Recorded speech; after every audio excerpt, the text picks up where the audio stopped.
Pemirsa, Jakarta sebentar lagi bakal punya jembatan gembok cinta seperti di Korea Selatan. Ikon gembok cinta jadi spot foto bagi pasangan muda nantinya akan dibangun di sekitar Kali Cideng, Kuningan, Jakarta Selatan. Jurnalis kami Amrina Rida akan mengajak Anda melihat lokasinya berikut ini. Pemirsa, pemerintah Provinsi DKI Jakarta ini nampaknya sudah mulai mempersiapkan kawasan di sekitar Jalan HR Rasuna Said Kuningan, Jakarta Selatan sebagai salah satu area ikon baru di Jakarta. Usai kemarin pihak Pemprov ini telah melakukan pembongkaran tiang-tiang monorel mangkrak dan juga melakukan perluasan di area trotoar. Pihak Pemprov DKI Jakarta ini juga berencana untuk menambah sejumlah fasilitas seperti area pandang dan juga jembatan gembok cinta. Nah, ini adalah salah satu area pandang pemirsa yang dibangun di kawasan HR Rasuna Said. Kita akan coba naik terlebih dahulu.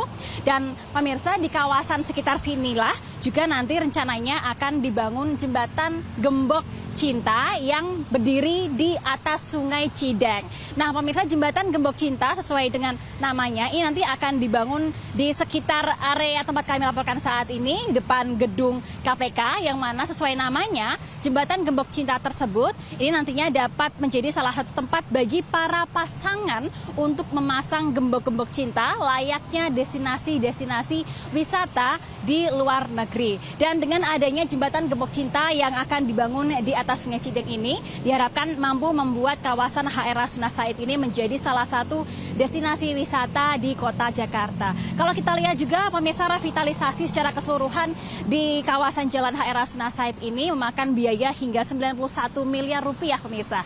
Dan tentunya kita akan melihat bagaimana progres ke depannya dengan harapan agar kawasan HR Rasuna Said ini dapat menjadi salah satu area publik yang bermanfaat bagi masyarakat Jakarta dan juga sekitarnya. Dari Jakarta, Amrina Rida, Leman Oki Mahendra, iNews melaporkan.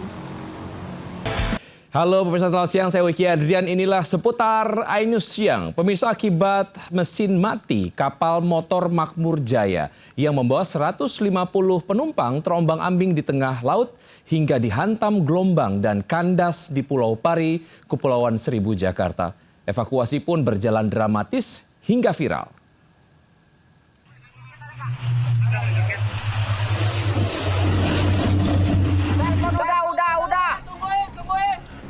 Evakuasi dilakukan tim SAR usai adanya laporan kapal motor Makmur Jaya yang membawa 150 orang penumpang terombang-ambing di Pulau Pari, Kepulauan Seribu, Jakarta. Saat tiba di titik evakuasi, kapal nampak miring, sementara seluruh penumpang menyelamatkan diri ke Pulau Pari. Sebelumnya kapal motor Makmur Jaya berangkat dari Pelabuhan Kali Adem, Jakarta Utara menuju Pulau Pramuka. Nah, saat berada di barat Pulau Pari, kapal mati mesin karena akibat BBM tercampur air. Kapal yang terombang-ambing di tengah laut lalu dihantam gelombang tinggi hingga kapal pun kandas. Seluruh penumpang menyelamatkan diri ke pulau diangkut menggunakan kapal milik BPBD, Dishub dan Kepolisian menuju Pulau Pramuka. Dari Jakarta, Sofyan Firdaus, iNews melaporkan. Pemirsa, cadangan beras diklaim tertinggi sepanjang sejarah, tapi nyatanya harga beras justru naik terus dalam 6 bulan terakhir. Harga daging sapi juga masih tinggi, menembus harga Rp160.000 per kilogram, tak kunjung turun sejak Lebaran.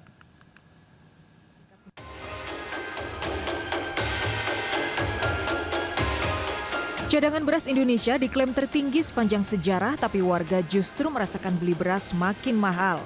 Data Badan Pusat Statistik pada Juni 2026, harga beras di tingkat penggilingan melonjak 6,96% dibandingkan Juni 2025. Sementara di tingkat grosir, kenaikannya mencapai 5,12% dan di tingkat eceran naik 3,98%. Kenaikan harga terjadi untuk beras premium maupun medium. BPS juga mencatat kenaikan harga beras terjadi berturut-turut selama 6 bulan terakhir, bahkan di saat Indonesia mengalami panen raya pada Maret lalu dan cadangan beras diklaim tertinggi sepanjang sejarah. Selain harga beras yang masih tinggi, masyarakat kini dihadapkan pada kenaikan harga daging sapi. Di Pasar Palmerah, Jakarta Barat, harga daging sapi menembus Rp150.000 per kilogram. Ya, kalau dari Lebaran sampai sekarang harga naik terus. Tadinya 140, sekarang 150 sampai 160-an. Untuk kenaikan sendiri itu terjadi kenapa ya Pak penyebabnya? Ya mungkin karena pasokannya dari sono kita naik ya kita jual naik juga. Bisa karena dolar juga. Kenaikan harga daging sapi terjadi merata untuk daging sapi lokal maupun impor. Tim Liputan iNews melaporkan. Pemirsa, pemerintah menetapkan budaya lesbian, gay, biseksual, transgender, dan queer atau LGBTQ sebagai ancaman non-militer terhadap kedaulatan dan keselamatan bangsa. Bahaya dan ancaman LGBTQ setara dengan terorisme hingga judi online.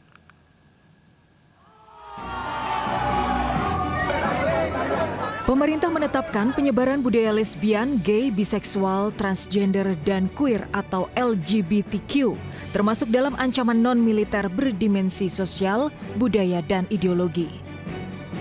Ketetapan itu tertuang dalam Perpres nomor 111 tahun 2025 yang menjadi landasan bagi kebijakan umum pertahanan nasional 2025-2029. Dalam Perpres yang ditandatangani 25 Oktober 2025, LGBTQ termasuk dalam kategori ancaman non-militer setara dengan terorisme, perdagangan orang, narkoba hingga judi online. Langkah tegas pemerintah dalam memberantas LGBTQ direspon positif oleh masyarakat. Jadi masyarakat bisa mengetahui apa dampak dari bot ini juga dan menjadi integritas kita untuk mengenalkan sebenarnya gender kita itu apa sih. Kalau nemu orang yang agak-agak boti bisa mungkin diluruskan atau dibilang baik-baik gitu. Ya, tapi jangan anarkis juga sih. Kan manusia juga ya walaupun boti. DPR RI akan mengundang Majelis Ulama Indonesia atau MUI untuk menindaklanjuti langkah-langkah pemberantasan LGBTQ. Tim Liputan iNews melaporkan. Pemirsa, 6 rumah warga hangus dilalap api di kawasan padat Palmerah, Jakarta Barat. Warga panik dan berusaha memadamkan api dengan peralatan seadanya.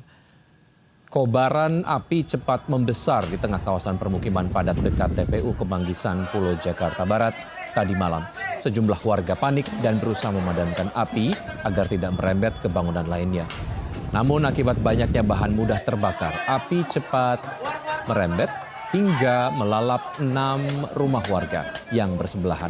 Damkar Jakarta Barat segera melokalisir kebakaran dan selang waktu 1 jam, api bisa dijinakkan setelah 20 unit mobil pemadam dan 100 personil dikerahkan. Kasus kebakaran ini sudah ditangani Polsek Palmerah, Jakarta Barat.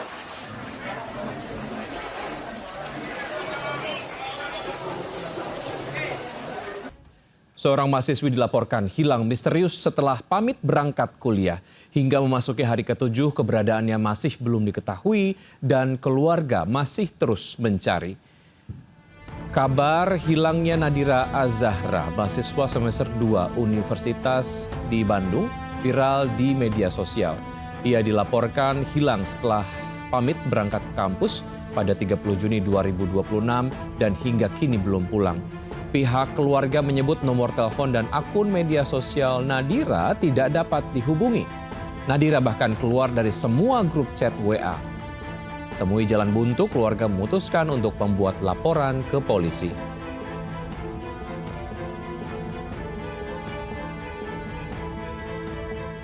Kita kehilangan jejak gitu ya.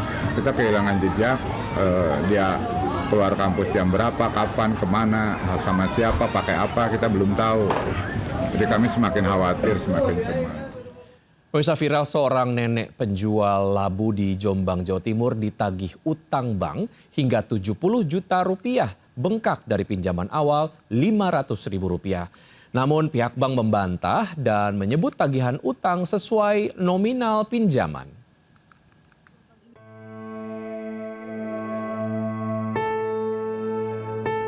Nenek Ngatini berusia 69 tahun ini tidak dapat menutupi rasa syok dan sedih setelah ditagih 70 juta rupiah oleh Bank BPR Jombang. Nenek warga Kecamatan Kabu, Jombang ini tidak menyangka utangnya yang macet membengkak sefantastis itu.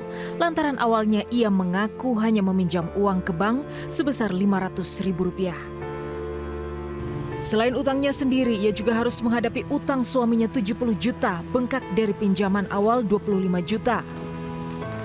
Tak sanggup melunasi utangnya lantaran sehari-hari ia hanya berjualan labu keliling kampung dengan motor tua. Nenek Ngatini kini dibayangi ketakutan kehilangan tanah yang dijadikan jaminan bank. Niku kula nggih kaget kok kulit dibelah ngoten lho. Dibelah pinten, Mbak? Nggih 7 dosoan niku. Nggih mboten saged kula maneh ndak kula. Napa pun mboten nggadahi. Sementara itu pihak Bank Jombang bersikukuh Ngatini meminjam uang 70 juta pada 2024 bukan 500.000 seperti pengakuan nenek Ngatini. Memang posisi kreditnya itu ada 70 juta atas nama Makni atau Ngatini dan 70 juta atas nama Sukarman, seperti itu. Itu cair, maaf ya saya lihat data, itu cair 2024 bulan 9 tanggal 27. Itu dua-duanya bareng. Dan saat ini posisinya sudah kali 5 atau macet.